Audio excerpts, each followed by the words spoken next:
Wait, everybody quiet down. Do you hear that? It sounds like it's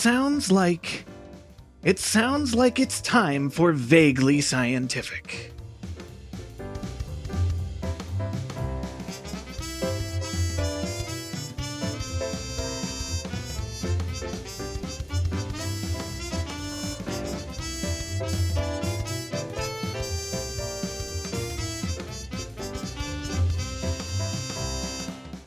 It's raining, it's pouring, the old man is Derek. That's me, I'm Derek. No, winds are picking up, there may be a storm brewing, or maybe it's just Jim. Hi, Jim. They tell me that a windstorm's surely coming. I should have expected that. Should you have? I don't know. It's you. I don't. You know what? I can't argue that. Okay. Well, don't worry. There's nothing but clear skies ahead after all. Please welcome Catherine. Hello, Catherine. Hi, everyone. I brought my umbrella just in case. Yay! Woo. It's when you bring your umbrella is when you don't need it. Yeah. That's how weather works. Mm-hmm. Yeah, we just talked about that. Did we? I mean, we didn't talk about that specifically, but just weather in general. Oh, okay. Well, the reason we talked about weather is because this is the show where listeners send in questions to hear our vaguely scientific answers. And who knows, we might even get some of those answers right. But first, it's time for Jim's fun science fact of the day. Jim? It's funny because this is about weather, but I put it in here merely because I was reading about it today. So the enhanced Fujita scale is the scale that is used to measure tornadoes in the United States, but it's not objectively based on how strong a tornado actually is. It's very difficult to measure the wind speed inside of a tornado accurately. So the EF scale uses damage indicators, like things that have been destroyed, knocked over, etc., to measure the tornado's strength. This means that sometimes violent tornadoes that occur in the middle of nowhere might not be rated very high on the scale because there are no damage indicators, as opposed to if it goes through a populated area. I like the idea that, like, in my head now there's tornado raiders, and they go out and they look at a house that's been completely demolished, and there like, that was a strong one. That's actually how they do it. They send out engineers. And apparently, because this is actually a very hotly debated thing in like the tornado chasing community and such, that now that they are sending out properly like trained engineer individuals to do damage assessments, there have not been nearly as many higher rated tornadoes because they know exactly what they're looking for. So it's been, I think, over 10 years since the last EF5 tornado because that's just, they haven't found any damage indicators that are strong enough to merit that. Interesting that as soon as we started looking for it, it stopped happening. Yeah, like UFOs. Like UFOs, yeah. Oh, I suspect foul play. I mean, people get very passionate about that. They're like, oh, they're deliberately misrepresenting the strong tornadoes that should be rated higher. And it's like, no, they're just engineers. They're doing their job, man. That tornado knocked down my house. It was the worst tornado ever. Yeah. But it is kind of interesting because there are a lot of tornadoes where we can prove that the wind speeds are very, very high, but they cut through a cornfield in Kansas, so they don't do any damage. And so, you know, we can say their wind speeds were north of 250 miles an hour, but how strong past that, we don't know. So it's an EF3 instead of like an EF5. Interesting. Yeah, I think it's fascinating. And this is actually, so the scale has been revised at least once, because originally it was just the Fujita scale. And I believe it was about 15 years ago, they sort of revised the damage indicator scale. It's very like granular. Like you can find the damage indicator list online, and there's a lot of points that they can like go through and hit, like trees and houses and roads and soil being scoured out of the ground. Like, does it wear out a layer of topsoil and like leave a dirt path?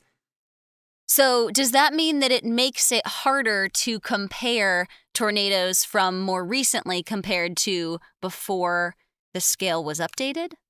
No, they've generally had a pretty okay time of it because since the original Fujita scale existed, they have been looking for these damage indicators, but there are also some scientists that say certain tornadoes from the past maybe should be rated a little bit more low.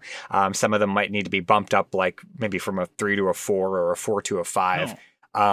But the nice thing is that since like the 50s or 60s, we've actually had a pretty decent amount of like photographic evidence and a lot of like documentation about tornadoes, especially with the advent of cameras being available to a lot of people. We have a lot of like 60s, 70s onward evidence of tornado damage. So Gotcha. retroactively rating tornadoes. Mm-hmm. That sounds exhausting. And speaking of things that are exhausting, Hey, that's a great segue. I know, but I had to force it in there. But I think we should tackle our first question this week, which is, why, when I need to go to sleep, can't I get to sleep? But when I need to stay up, do I get tired? I feel like I need to diagram this sentence, but other than that, I think we all made sense. I think it makes sense. Yeah. I think it's kind of a neat question because this is just my life every day. Interesting. Yeah. Yeah. Like this afternoon, I laid down on the couch for like 15 minutes because I was just so tired. But I guarantee you that tonight at 11:30, I'm going to be wide awake. That kind of gets to a sort of a tangent on this question, which is like, I always have the problem where I don't like transitioning. Like if I am asleep, I don't like waking up. And if I am awake, I have trouble getting to sleep. So like, that's why I'm always really tired in the morning, because it takes me a while to like fully adjust to being awake. And I don't know if that has anything to do with it, but it seems related. Yeah. One of the things I was looking into, which I thought was really interesting, was that, I mean, obviously, at some point, one of us was going to bring up circadian rhythms. And well, it's you. Yeah. But the thing I thought was interesting, and it makes sense, but like I feel like a lot of people don't think about it too much, is that there is not like a default human circadian rhythm. Like there are things that will affect. Yeah, there are things that will affect your circadian rhythm. Specifically, like the amount of light that you're getting. Heat can have a lot to do with it. But like everybody's circadian rhythm is theoretically actually different. Not like by substantial amounts, but sometimes yes, by a lot. I was gonna bring up the idea that traditionally if we look at like humans needing on average 8 hours of sleep every day, and that's just like not across the board true. And so I was looking at like a 16-hour day. Most of the time I stay up more than that. But that doesn't mean I sleep less. So like I'm not getting the full 24 hours of a day. There's like always some overspill. Like I will sleep for maybe 8 to 10 hours and then be awake for maybe 18 hours. And that's more than a day. And the main reason I have trouble getting to sleep whenever I need to wake up in the morning is always because I need to do something on someone else's schedule, like go to work or be awake when society is active. And that's just like really counterintuitive in my mind to the individual circadian rhythm. Yeah. Yeah. Yeah, I have also heard that different people's circadian rhythms are inherently different, which automatically disproves when you hear folks say things like, to be the most productive, you have to wake up at 5 a.m. every day and do this routine. Like for some people that works really well, but some people's like most quote productive hours are deep into the night or in the afternoon. Yeah.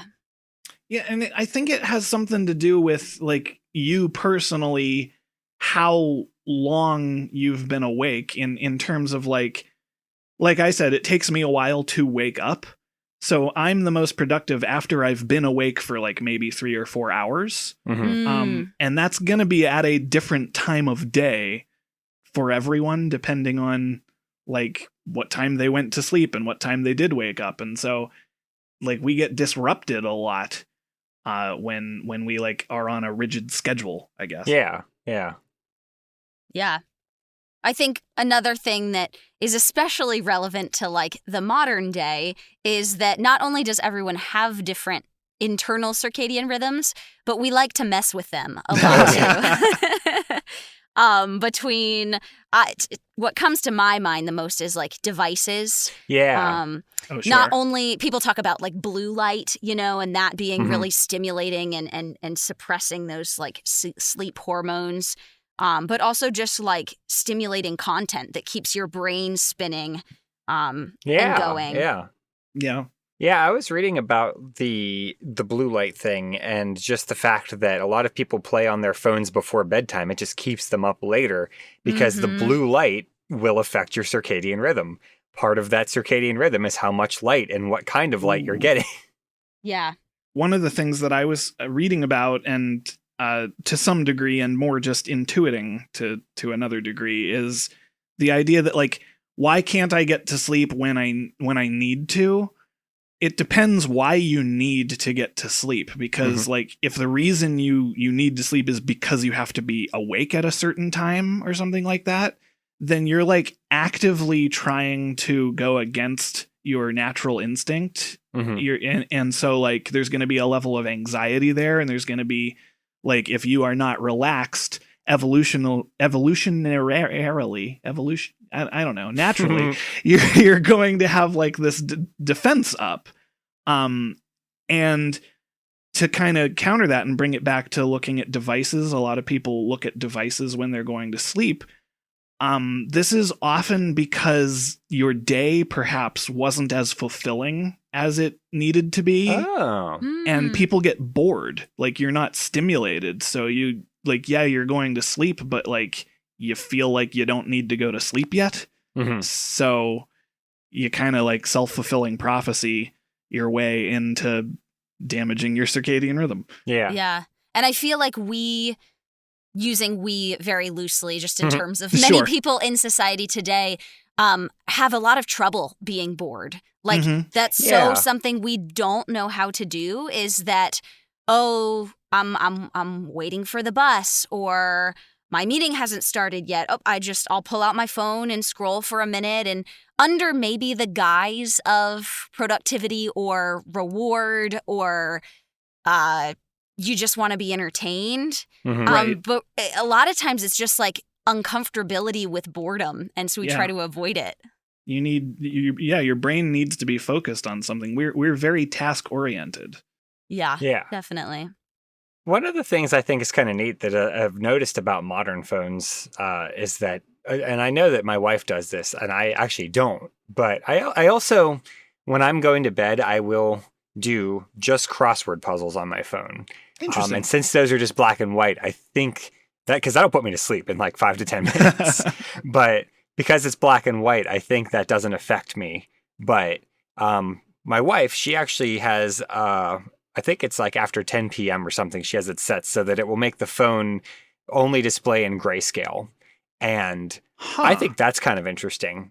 I've never tried that. And now that's an Android phone, so I don't know if iPhones do that, but apparently she's got like the same model year. It's like a model or two above what I have, but we both have the Google Pixels.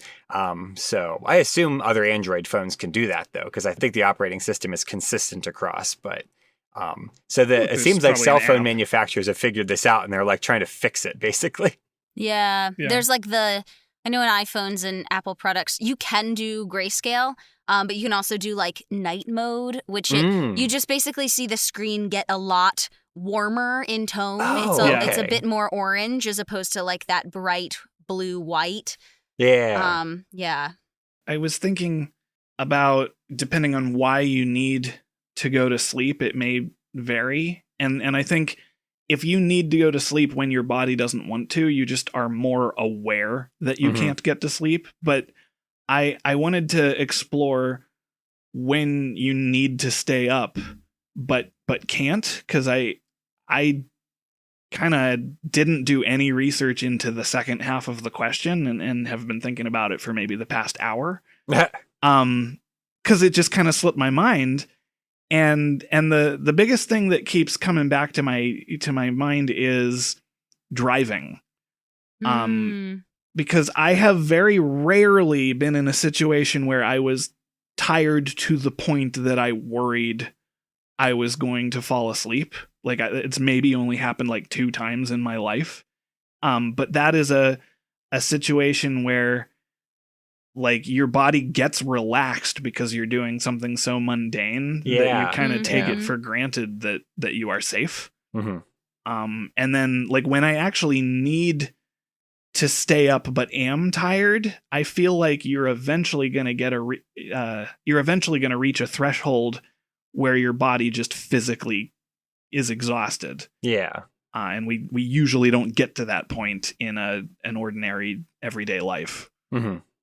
The other sort of on a side tangent to that, the whole thing about cell phones, the idea that I kept seeing quite often in sort of like in like blog posts and stuff about like how do you get a better night's sleep, is not just like handheld devices, but also TV, video games.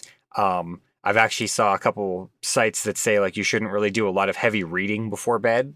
Because these are all things that will, so like the TV and the video games, that's the same thing as the phone. It's like a device that's giving you light. It might mess up your rhythm.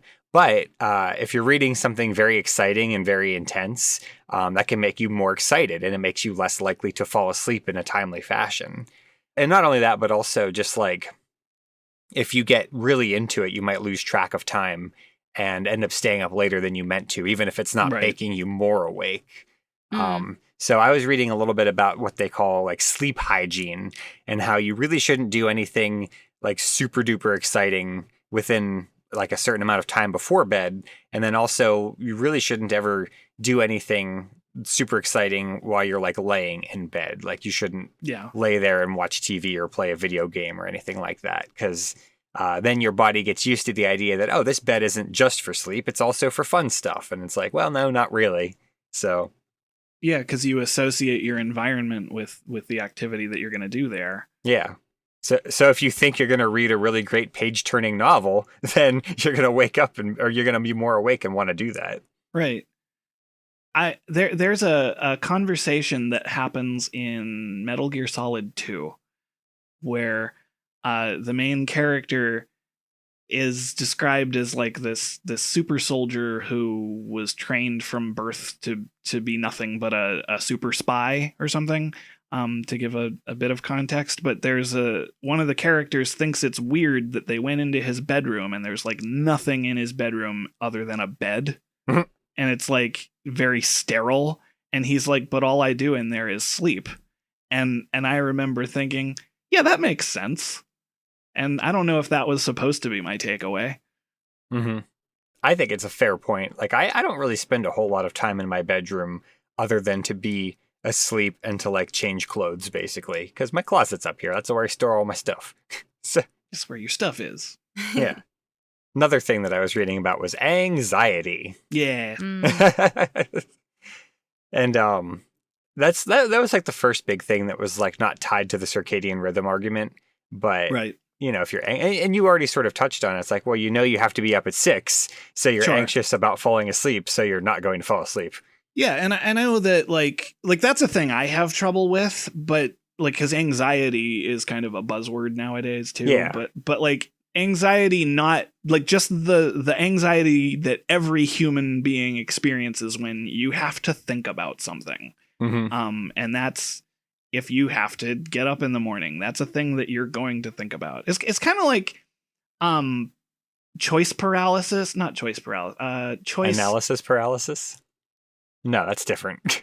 Choice exhaustion or something. I don't remember what it's called, but this idea that every decision you make, no matter how mundane, takes some level of mental energy. So like if you get up in the morning and have to decide what clothes to wear, it's easier for people who just already have their clothes laid out. Mm-hmm. And you don't think about it at the time, but like those little things like do I get gas before work or after work? What do I eat? Like every little decision you make just kind of weighs on you eventually. Yeah, I think about that topic actually a lot. I grew up in an environment where like it was very polite to let other people make decisions. And so that's like what I like. was ingrained in me as a kid was like, oh, be flexible, let other people make decisions. What I've realized as I've gotten older is, yes, that's always very nice to do if the other person cares. Right. But also by simply saying, oh, you choose, that's also a burden. And Right. I've now realized when people do that to me, when you have to make multiple decisions, whether it's, fun things like going out to eat. Okay, you have to Google and find a place and then find their hours and then make sure they have something for everyone. Like, even in a situation as simple as that, it's like, okay, that's, time and mental energy and decisions.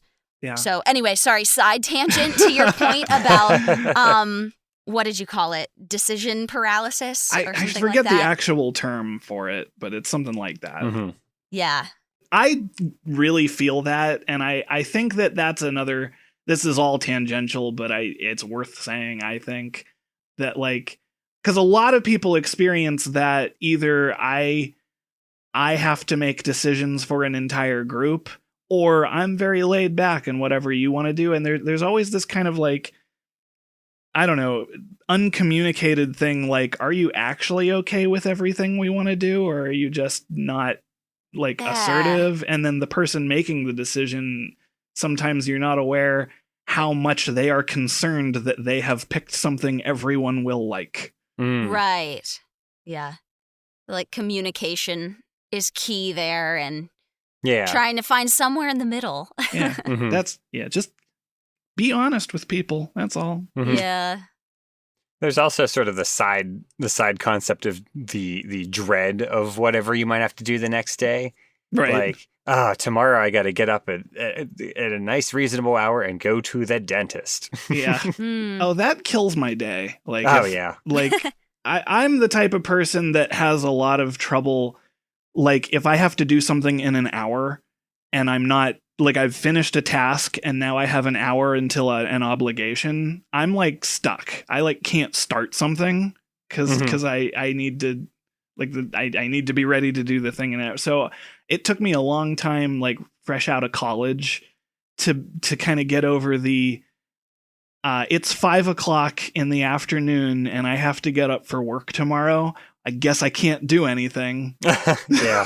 Like, yeah, I definitely have that too, and I try to get better about it. I've been trying to do more, like, hobby stuff that is very easy to pick up and put down. But yeah, that like, and I know a lot of people like that too, where it just, like, shuts down their whole day. It's like, oh, it's 11 a.m., but in 5 hours I've got to go do this. So here we all are. So here we are. Yeah, sometimes I have the opposite problem. I have a tendency to underestimate the time it's going to take me to do something.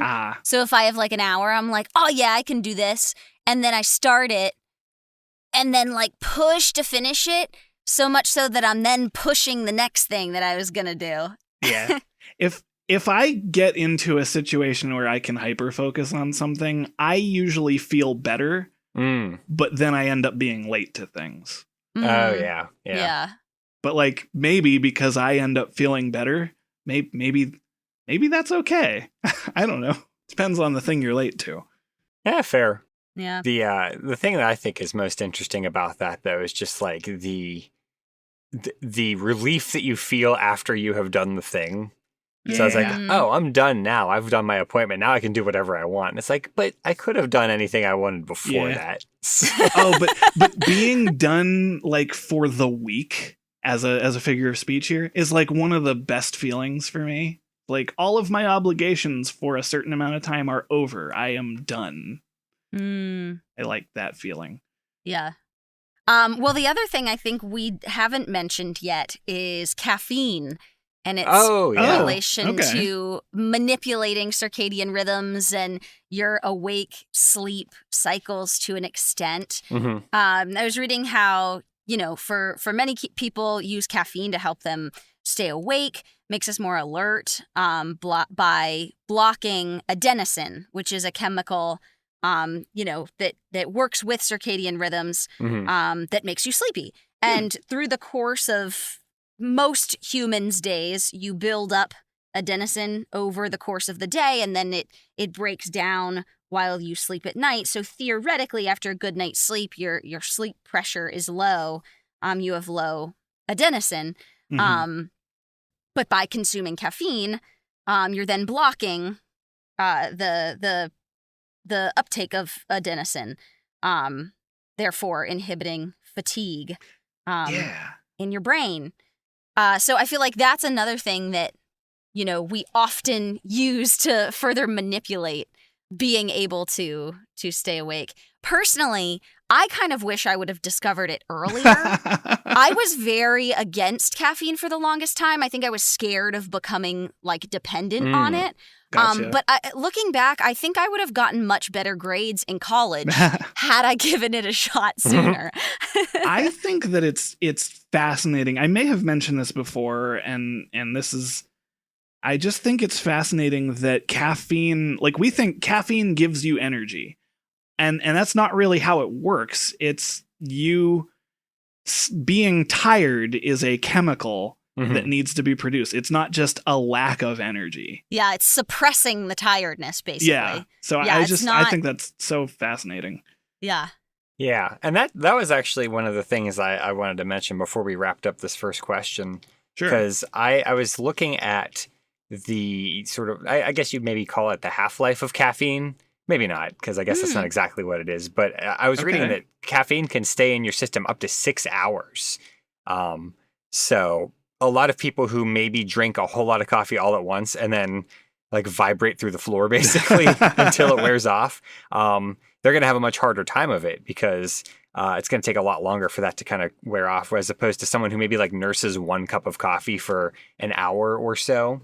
But yeah, so I mean, definitely, like Catherine said, it's definitely something that you are going to do to your own body that will affect your... Right. Yeah, I discovered I've never been the type of person who needs caffeine to wake up, but I also don't drink coffee, but I have I've always drank a lot of soda pop, and that has caffeine in it. So I feel like people who are you have to get older to drink coffee. I've never had that experience, I guess.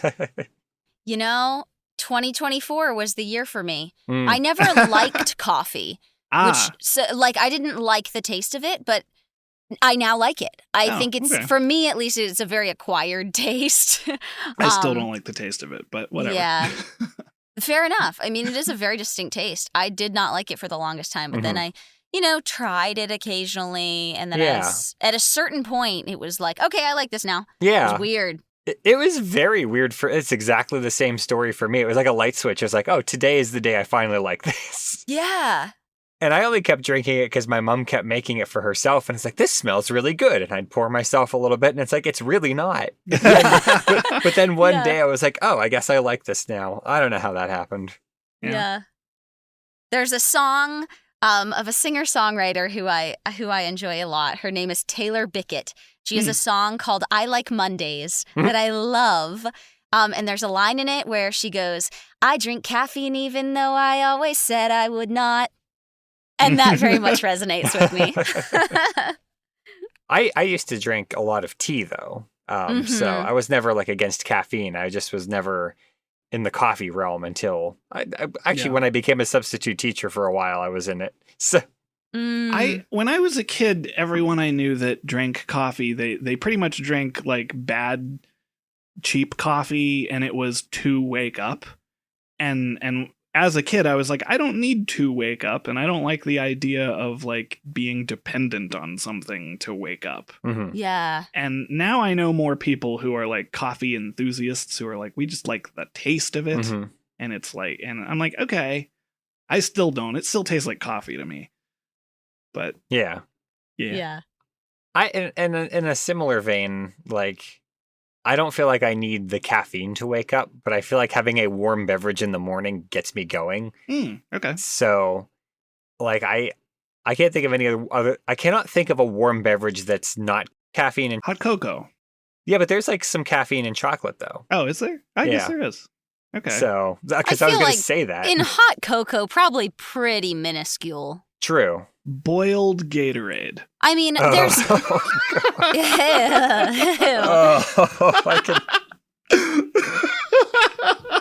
No, I mean, before you mentioned teas, and there are definitely like herbal teas that are decaffeinated. Yeah. And I've liked tea for a long time. So when I was like, quote, against caffeine, I really liked herbal teas as kind of that like nice little treat beverage in the morning or not. Yeah. But yeah. Actually, now that I'm thinking about it, I would drink like peppermint tea in the mornings before I realized that herbal teas were not caffeinated, and I don't think I noticed a difference in my waking up. Placebo. Yeah. Placebo effect. I remember reading that like an apple is supposed to give you the same amount of energy that a cup of coffee would give you, but like I feel like that might have been just okay. So that's cyanide. So I think that's kind of what we were talking about before. Whereas like an apple, or theoretically many foods with sugars, with nutrients, that is giving you, quote, energy to power you. Glucose breaks down in your system to power you and give you energy, whereas the coffee is that suppressant of tiredness. Right. So kind of I feel like they're kind of two separate things and not really comparable. I was gonna say like I feel like it was kind of like a health propaganda thing that was like you don't need, but I don't know if there's ever been an anti-coffee health propaganda. I don't think. I feel like I've heard the exact same thing too as you, Derek. Like an apple will give you as much energy as a cup of coffee in the morning, but I think that you can't compare the two things. Yeah, that's fair. Okay, you know. I've heard a lot of anti-caffeine, like, I guess you would call it rhetoric or something. I don't know. That seems like a strong word for what I've heard, but I mean, well, there's a lot of like, I think I mentioned it earlier, like people don't let kids drink coffee until they get older. Yeah. Well, and I mean, it's sort of one of those things where it's not explicitly good for you, and there is like certainly evidence where if you drink a lot of it, it's not good for your heart and stuff like that. But like, it's also not explicitly bad for you either if you do it in moderation. So, but it's one of those things where since there's like downsides to it and you don't explicitly need it, then people are kind of against it. And I don't see. But if you're vibrating through the floor, like you said earlier. I mean, I've certainly had days where I have had too much coffee, not because I've had a lot, but because like somebody made a cup of coffee that is far too strong. And, Dunkin' Donuts coffee is way stronger than it has any right to be. Yeah. I feel like if I don't eat with like a source of caffeine too, sometimes that affects like how hard it hits you, you know? Okay.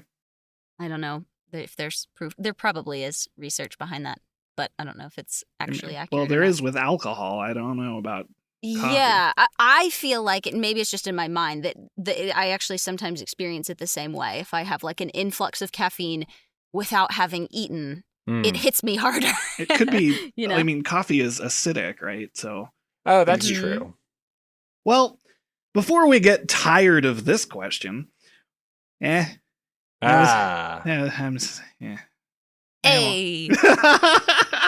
We do have a second question this week, and it's on a similar theme. If humans had the ability to hibernate, how might it affect our lifestyles and societal structures? Okay.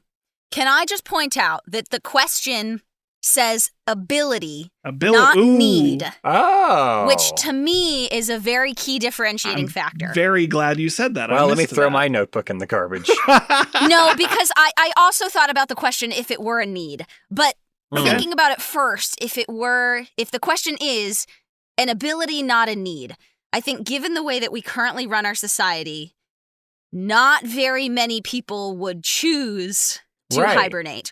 And or be able to. And would they have the option to? Right, yeah.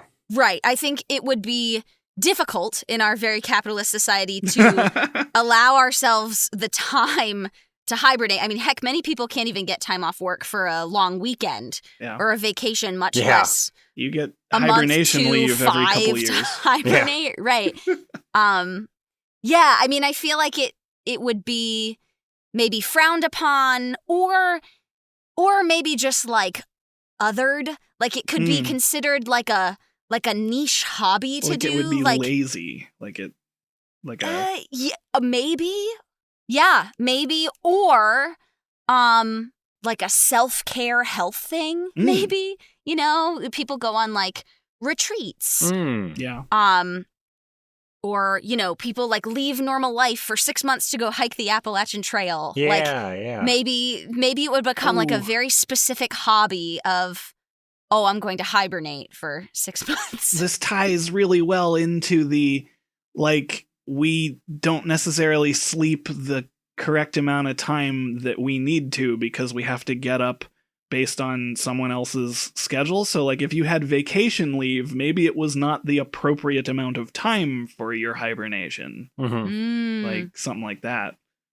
I think that also raises the question, like, if it's one of those optional things, then what is the benefit that you get out of it? Because saving money on food. Well, there's that. Although I would imagine you'd have to start out by sort of like good point. Putting on a layer of some kind of like digestible fat in reserves, like a bear does. Ooh, then waiting out the winter, but we have heat. Like we have technology that makes it so winters are more bearable. I didn't mean that to be a pun, and literally until I started pronouncing bearable, and I was like, I shouldn't have committed to this. Yeah. Nice. Because like if you think about the idea that the that people could theoretically hibernate of their own volition, then I feel like there would have to be a really good reason for me to decide, like, I'm just going to lose 6 months of my life. Yeah. Yeah. And well, so like I'm thinking it could be things like physical recovery. Like if you have a broken bone or something, you might, like, I know, I mean, it's difficult to say because it means you would miss out with like not only work, but like your social life, and like people would go on without you for that time. But like when I've been sick or when I've been injured, there were definitely times when I've thought, I wish I could just be asleep until this was over. Yeah. You know what? That's fair. I think that's the answer. Yeah. Like my back hurts and I know that it's getting better, but like I don't want to do another day of it. So can I just sleep through it? Mm-hmm. Although then you have to also think about, you know, when we are bedridden, even if we're conscious for the bedridden part of it, then after we get out of bed, we have to build up all that muscle tone and everything. So unless our bodies would be able to compensate for that, if there's like a mechanism for us to not lose, because I actually, you know, now that I'm saying this out loud, I don't know what happens to bears' muscles. They must be okay. I bet that's Googleable. Because bears are big. Because bears are big. Well, they also gorge before hibernating. So like maybe all the stuff that's going to atrophy is like compensated for. Maybe, yeah. Skeletal muscles of hibernating black bears show minimal atrophy and phenotype shifting despite prolonged physical inactivity and starvation. So, I don't know, they're just built to do it. And I guess that kind of is the difference between having the ability to hibernate and not. Yeah. Yeah. So if we had that ability, then maybe we would be okay. Yeah. Right. I think that would be interesting as far as like the implications of space travel in that case. Like, if we wanted to send people to Mars, and maybe if you put a hibernating bear in zero gravity, they would still atrophy. Because that's a big part of going to like other planets, is that our bones and muscles get weak in zero gravity. How would a hibernating bear do in space? Yeah, I'm going to post that on Ask Science on Reddit someday, and they're going to be like, where did you even come up with this? But like that would make it a lot easier. And not only that, but then also there's always the question of the mental health of the astronauts, because they're going to be stuck in a capsule for 6 months to go to Mars.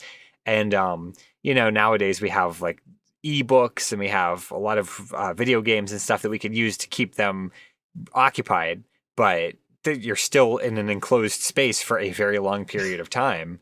So hibernation, that would be the answer. Well, yeah, because then in a lot of science fiction, there's talk of putting them into stasis for that amount of time. So you just don't want to be conscious of it. Mm-hmm. I want to explore the need to hibernate, because I'm glad Catherine pointed out the word difference there, but I started looking at it if humans need to hibernate. And I I have two thoughts immediately, and the first is a follow-up question, which is, do we all hibernate at the same time? Because I would assume it would be during winter or something. Yeah. I think it would happen much like if we think about our sleep schedules as humans as like mini hibernations. Oh, okay. We've like kind of societally forced people to do our mini hibernations more or less at the same time. So I feel like if everyone had to do a long hibernation, that it would probably happen similarly. Yeah. That like the bulk of people, it would be hibernation season. And maybe, maybe some people have roles in society that they do the opposite or whatever in order to keep things running. But I think there would be some structure that came to be to like unify it a little bit, just because I feel like that's what we do. Well, and that leads me to my second thought, which is kind of where the whole thing like breaks down and hurts my brain, because specifically we're talking about societal structures, and I was looking at like what would it do to the economy and what would it do to agriculture and stuff. And if our entire species had to hibernate, like one of the things humans can do is manipulate the environment year round. Yeah. And plan for like the future. So like we can plant seeds in the spring and harvest in the fall and like continue to do that. And if we had to hibernate, like bears have to wake up and then start hunting again. Yeah. And I think humans would have been harder for us to get out of foraging and hunting. Yeah. I actually was thinking that being an agriculture-based society may have been nigh impossible, because one of the problems you run into is like, sure, in theory, it's like, oh, you wake up and you immediately go out and start working the fields. But during the winter, you don't really know what the conditions that you're going to walk into are. So are the fields going to be usable this year for whatever reason? Maybe there's a big flood in the winter and you didn't know that, so you can't relocate. Or maybe all the seeds that you saved to plant in the spring were eaten by field mice or something. Like, as year-round humans, we can guard these kinds of things, or like guard against them, I should say. But if you're asleep for 3, 4, 5 months, then you just wake up and you have to walk right back into it. So I don't know how we would do agriculture. I mean, it would be somewhat doable on a small scale. Like I have a garden in my yard that like we grow tomatoes and stuff, but I don't do a lot of tending to it. So it's just kind of like, it's nice to have some tomatoes, but I don't live off of that. But like, you know, farmers don't just take the winter off. Right. They have to do stuff. I thought it was interesting because it turned into like a bigger question than I expected it to when I started thinking about that. Yeah. Yeah. The one that actually jumped right out at me that I suppose like it's not as important if we don't even get to that point, if we're like stuck in hunter-gatherer mode because we hibernate. Yeah. But for whatever reason, my brain immediately leapt to the idea that all of our infrastructure would be left to its own devices over the winter. So one of the things that I was thinking about is what happens to electricity. Yeah. Like I assume that if we're hibernating, we won't need electricity, but then the electricity plants, all the power plants of the world have to be shut down. They have to be, I guess, properly like powered down, and they have to be cleaned up and basically set so that you can turn them right back on when people start to wake up. And I was thinking about all the mechanical things in the world, like factories and power plants and mining equipment. It's like, if you let those things sit for too long, then they don't turn back on. Like they will break down. Yeah. I feel like, though, if it were the case that hibernation was needed, the technology would have been created with that in mind. Right. Yeah, that's true. We've made it to suit, we've created the technology to suit what we need and what we can do. Yeah. And we get into the, like, and on one level, it's a completely different world we're talking about. And I was going to say, because this comes up a lot with certain questions most of the time, what if humans could? That, like, we need a shorthand for, have humans always been that way? Or did they just suddenly start being that way? Because what Jim is talking about, our infrastructure and stuff, like we can explore it assuming the world is exactly the way it is right now. And now we all have to hibernate. Yeah. And then I think everyone would probably die. But like I don't know. It's such a big difference. Even in that same vein, like roads, because there's not really a material that we could easily use that is completely, we don't have to maintain it. Dirt roads obviously are going to get damaged in the winter. That's happened for all of human history. Asphalt, as you go through it, like, I mean, I can imagine maybe everybody wakes up and it's suddenly construction season, which is kind of how it works in North America in the spring. So maybe not too far removed from reality. Presumably there are people who have to do the construction. Yeah. It's just so interesting to me because then it's like we wake up and we immediately have to take inventory of what all the bad things that have happened while we were asleep are. Yeah. Yeah. Actually, that even makes me think of like winter storms. If you're in your house and you're sleeping, you can't know that your roof is going to cave in because there's been like 25 inches of snow.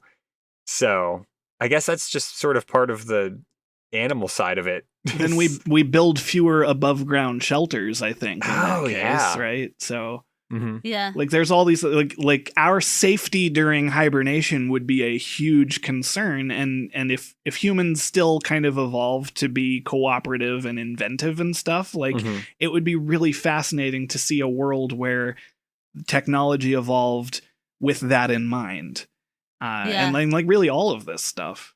Yeah, I mean, I imagine there would be people whose roles in that society would be to have an alternate hibernation schedule, much like, I mean, if we think of our night sleeps as mini hibernations, there are now like overnight nurses and like a company that has 24-hour customer service for whatever reason. Like there are people that work that are not sleeping when the majority of the population is sleeping. So that's like their role. I would think that maybe we'd probably have some sort of similar situation to account for that if a lot of people were hibernating at one time. I was thinking like that used to be a lighthouse family. Oh. Yes. Like people would spend years living at a lighthouse because someone needed to be there. Yup, exactly. That type of thing. Yeah. Oh, that's so cool. I was actually thinking this was not something I did any research into. Not that I could, because I don't know. I'll just say the thing I was thinking. Go to the world where people have to hibernate. Yeah. So would everybody who lives in the northern hemisphere hibernate 6 months staggered from the southern hemisphere? Ooh. And if yes, could Australia invade a bunch of other countries while we're all sleeping? No, because the emu would stop them. Oh, that makes sense. Yeah. Yeah. No, sorry, Australian listeners. That's an amazing idea. That it completely changes diplomacy and like the potential for war. Yeah. Invading nations from the one hemisphere to the other in medieval human history would have completely changed the landscape. I told you my brain was broken. Well, that makes me wonder, like, flipping the question on its head then, like, if we didn't need to sleep at all, how much quicker, like, things like that would happen? Yeah. Or, like, how things would change then if we didn't need to sleep at all. Yeah, because I feel like it was gonna be a dumb question. I was gonna ask, would we still need to sleep if we hibernated? But yeah, because bears still sleep. Oh, yeah, that's true. Yeah. Which is a little bit of a raw deal. Like, I just slept for 3 months. Why do I have to do it again? Yeah. Yeah, yeah. I think that also does sort of wrap back around to the how different physiologically we would have to probably be for this to work out, because you have your like the needs of the body fat, you have the needs for like whatever it is, whatever mechanism keeps bears from losing their muscle and bone density.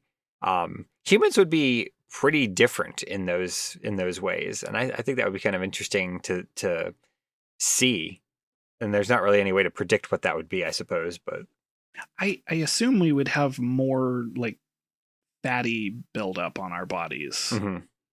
Like it would change our diets and like Yeah. all that. But I think one of the reasons, I don't know this for sure, but my guess is that one of the reasons that bears' muscles don't atrophy all that much is because of the layer of fat. right. Like, same thing with humans. If you're, quote, losing weight over a period of time, you can lose from fat. And then when there's not much fat left, you lose muscle. Yeah. So I feel like the layer of fat is almost protecting the bears from the layer of muscle, 'Cause then losing it. You get up and go right back to eating. Mm-hmm. Yeah. Yeah, that makes sense. I feel like there would be a whole cottage industry.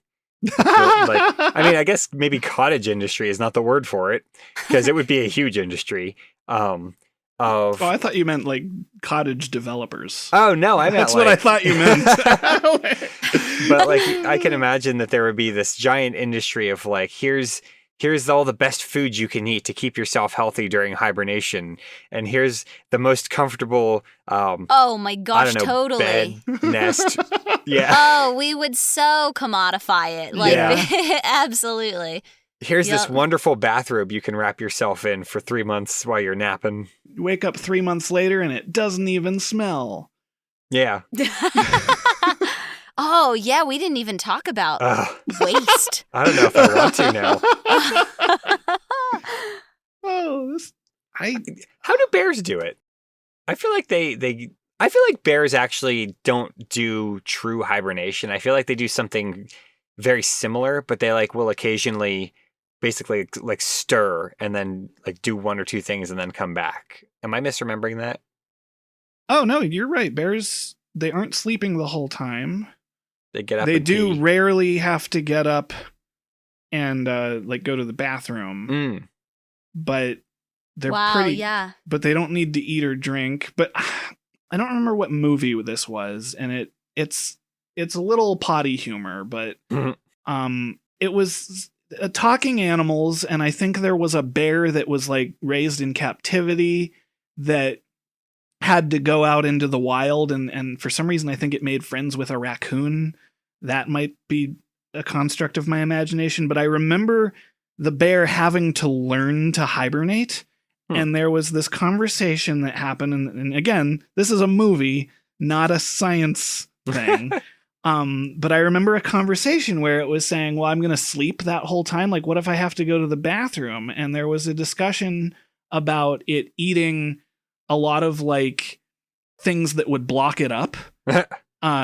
And it was like, so bears eat that before they hibernate, preventing them from having to go to the bathroom during hibernation. And I don't know how true that is, but for whatever reason, I remember it. I just did a quick Google. Okay. And this says, according to the National Park Service, black bears and grizzly bears generally do not urinate or defecate while hibernating. Okay. During hibernation, poop and other stuff builds up in the bear's lower intestine to form a fecal plug. Yeah. I don't like that sound. It talks about then, they go on to when they wake up, they release that, and it's, like a solid mass that's generally like right outside of their den. And they say here that it's actually not that smelly. Interesting. I mean, I guess based on the foods that it would have to eat. Humans would be so different if we had to do that. Yeah. It's not that complicated to do something to yourself that will make you constipated. Like, it is a thing that happens to adults. We do just it because by of accident. our diets. Yeah. Like, you could definitely do it on purpose, but like, it happens by accident to people. And like, for us to have to expel something like that would be a very different kind of living. And there would be an industry for laxatives. Take one of these right when you wake up and you'll be good to go for 3 months. Honestly, totally. I cannot find this movie. I'm going to keep looking later, but like I have such a vivid memory of it existing, but I can't think of what it was called. Oh well. Maybe it was an actual conversation I had with a bear. Maybe. Can't rule that out entirely. Yeah. I hope so. I hope that was it. That would be really cool. Yeah, I think that if you could get a bear on the show that could talk to us about the experience of being a bear, that would be a big get. I think so, yeah. We've been reaching out to like people. We should maybe try to expand from there. Yeah. The other thing I was thinking about was just the maybe this wouldn't be the case. Like if we were like this the whole time, but I feel like there would be a certain amount of helplessness that I would feel where it's like you just got to trust that everything's going to go well while you're sleeping. And yeah. I feel like I did touch on that earlier when I was talking about like natural disasters and stuff, but it's like, man, I as a person that I am right now would not like that at all. Well, yeah, you'd have to put so much thought into like, I mean, safety and making sure that you ate before you hibernated. Like there'd be so much prep. Like it wouldn't just be sleeping for 3 months. It would be like building up to that. Yeah.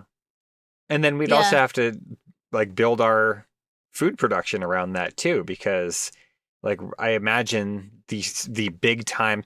Oh, you know what? Because there'd be some big times right at the beginning when you would be hungry, and then you'd have to build that up at the end, and then in the middle there'd be a dip. But we'd be waking up presumably in the spring where there wouldn't be that much food. That's a good point, because we need we'd have to stockpile it and hope for the best. Yeah. We could do like squirrels and just bury food and then wake up and forget where it all is. Yeah. And then we'll have all the new trees. Yeah. Good job, squirrels.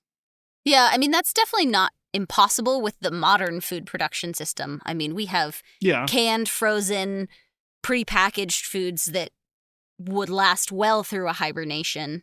You'd have hibernation season, and then you'd have frozen dinner season, and then you'd have fresh produce season, and then you'd have, I guess, harvest season would still be the same, but then you'd go back to hibernation. And your harvest season would be harvesting for the next. Oh, right, yeah. Like you'd be canning and pickling and... Mm-hmm. So you'd only be eating things that aren't going to keep over, like, through the winter. Yeah, maybe. Or split the difference. Yeah. I don't know. I'm more of a grasshopper than an ant. I don't think I'd like this.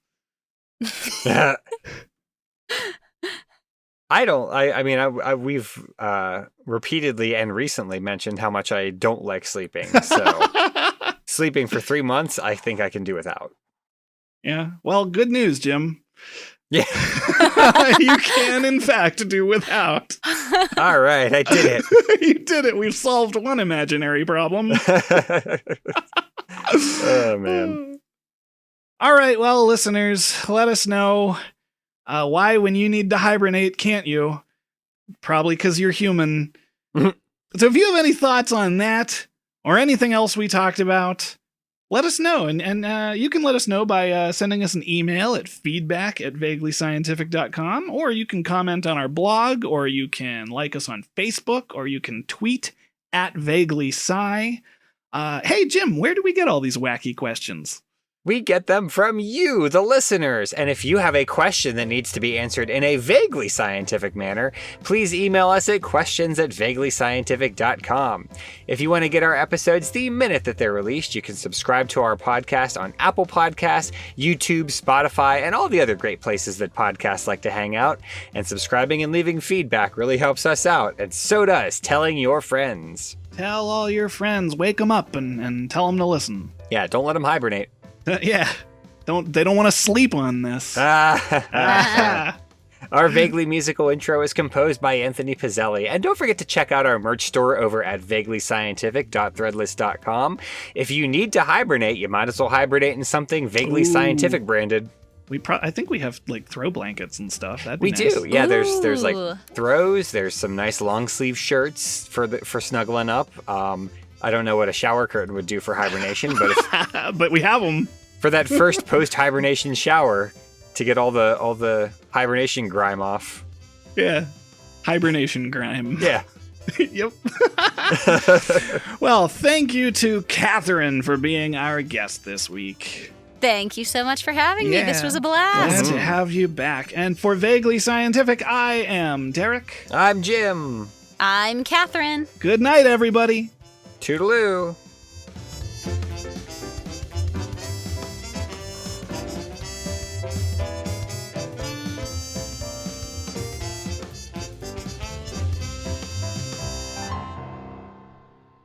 And I'm going to get started. If anything goes horribly wrong, scream bloody murder.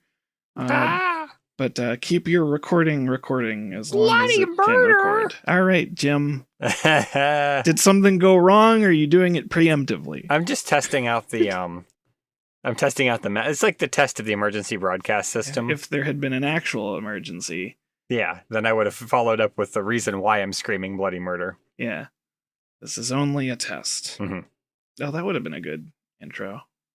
We might have done that one already. I probably have. I think I did. I took it out because I think I wrote, hello, are you seated comfortably? Then I'll begin. And I'm like, I definitely have done that before. I'm going to start repeating things.